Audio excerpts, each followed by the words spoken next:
Salve a você com a paz de Cristo, que a mesma esteja nos nossos corações, não só hoje, mas para sempre, amém? Vou falar de um tema muito importante, muito especial, mas também muito polêmico. É sobre o oitavo rei do Apocalipse, capítulo 17, o verso 11.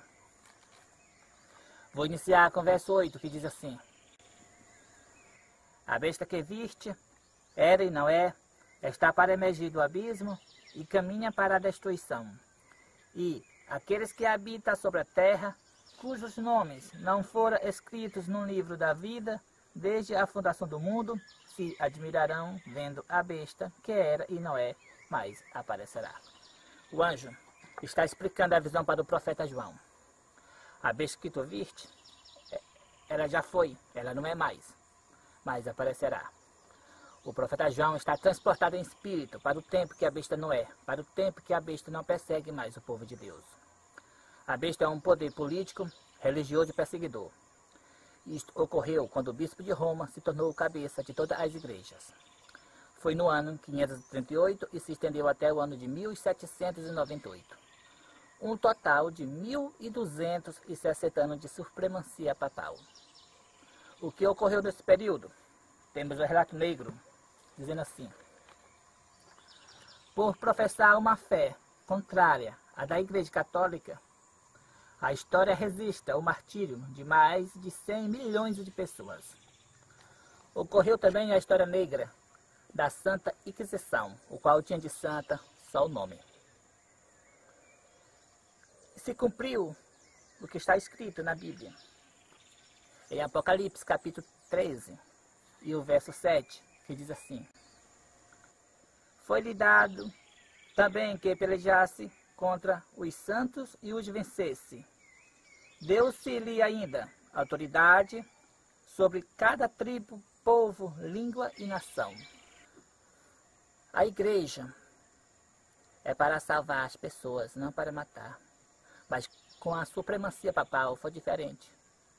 Milhares de pessoas foram martirizados, acusadas de heresias, acusados de ser as pessoas mais maus sobre a face da terra. Mas a Bíblia diz, eram os santos do Altíssimo, as testemunhas de Jesus. Se cumpriu sobre a profecia de Apocalipse, capítulo 17, capítulo 13, sobre a besta de Apocalipse, com a supremacia papal. Vamos para o verso 9 do capítulo 17. Aqui está o sentido, que tem sabedoria. As 7 cabeças são 7 montes, nos quais a mulher está sentada. São também 7 reis. Uma localização geográfica, para que todos fiquem sabendo de quem a profecia está falando. A única cidade do mundo que tem 7 montes é Roma. E é lá que está a sede da Igreja Católica. É lá que está o Vaticano. A mulher significa igreja.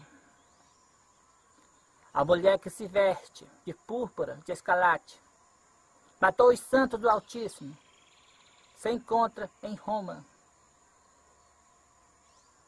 Mas também as 7 cabeças representam 7 reis. Como nós vamos identificar os 7 reis da profecia? Porque já houve mais de 260 papas. No ano 1929, no Tratado de Latrão, Benito Mussolini deu um pedaço de terra para o Papa, que é o Vaticano. E a partir desta data, o Vaticano passou a ser um país independente. É aí que começa a contagem dos 7 reis da profecia, os 7 reis do país Vaticano. Vamos para o verso 10. Dos quais caíram 5, um existe e o outro ainda não chegou. E, quando chegar, tem de durar pouco. O Papa que recebeu o poder foi o Papa Pio XI. Foi o primeiro rei da profecia. Ele morreu, veio o Papa Pio XII. O Papa Pio XII morreu, veio o Papa João XXIII. O Papa João XXIII morreu, veio o Papa Paulo VI. o Papa Paulo VI morreu, veio o Papa João Paulo I. E a profecia diz, dos quais caíram 5 ou morreram. Um existe. O profeta João estava transportado em espírito para o tempo do pontificado do 6º rei do Vaticano. E quem era o 6º rei da profecia? O Papa João Paulo II. E falando do 7º rei, diz assim, e o outro ainda não chegou. E quando chegar, tem de durar pouco. Quando o 7º rei chegou, ele durou pouco. Ele renunciou, deixou de ser rei e passou a ser Papa Emérito Bento XVI. Vamos para o verso 11. E a besta, que era e não é, também é ele, o 8º rei, e procede dos 7, e caminha para a destruição. O 8º rei chegou, é o Papa Francisco. Ele procede do 7, porque a besta não tem 8 cabeças. Para a besta ter 8 cabeças, deveria o Papa anterior ter morrido, mas ele está vivo. O 8º rei está no período, no tempo do 7º rei. O 7º rei renunciou para dar o seu lugar ao 8º rei. E assim, a besta fica com 7 cabeças e 8 reis. Alguns irmãos pensavam que um dos primeiros reis anteriores viria representar o 8º rei, pelo demônio personificado, pelo clone. Mas a Bíblia não disse isso. Temos aqui a Bíblia de Jerusalém. A mesma se encontra à venda nas edições paulinas. É muito boa para pesquisa.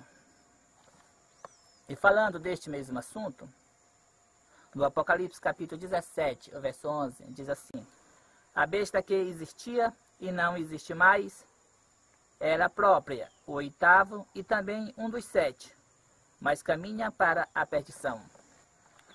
A besta não é somente o 8º rei, mas também um dos 7. E qual é um dos 7 reis que está vivo? Papa Emérito Bento XVI. A profecia bíblica está se cumprindo. Hoje temos a Igreja Católica tem 2 papas ao mesmo tempo. Papa Francisco e Papa Emérito Bento XVI. Mas caminha para a perdição. Significa que são os últimos papas da história deste mundo. Não é uma mera coincidência ter um jesuíta no poder máximo da Igreja Católica.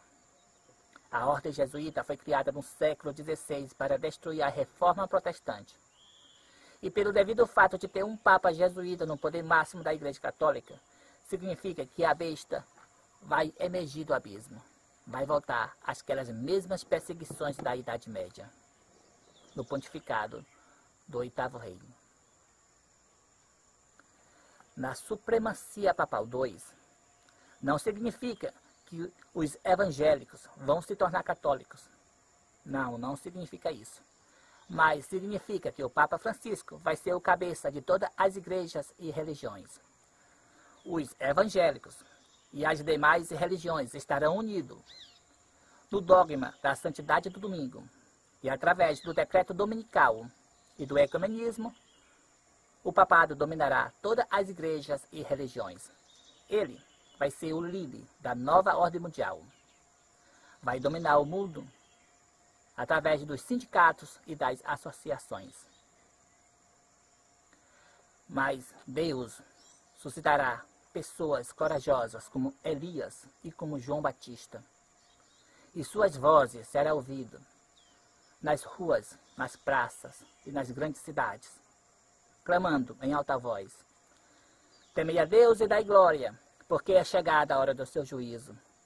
E adorai aquele que fez os céus e a terra e as fontes das águas. Se alguém adorar a besta ou a sua imagem, ou receber o seu sinal na sua testa ou na sua mão, também o tal beberá do vinho da ira de Deus, preparado sem mistura de misericórdia, e será atormentado com fogo e enxofre diante dos santos anjos e diante do Cordeiro. Com o decreto dominical, o que é o sinal da besta, inicia-se a grande perseguição. Todos aqueles que se recusarem a santificar o domingo serão perseguidos. Isso exige que o povo de Deus aguente o sofrimento com paciência. Esse povo são aqueles que obedecem aos mandamentos de Deus e têm a fé de Jesus. Que todos façam uma reforma e um revivamento. Se apega com Cristo. Já estamos no fim. Cristo está voltando. Que Deus abençoe a todos.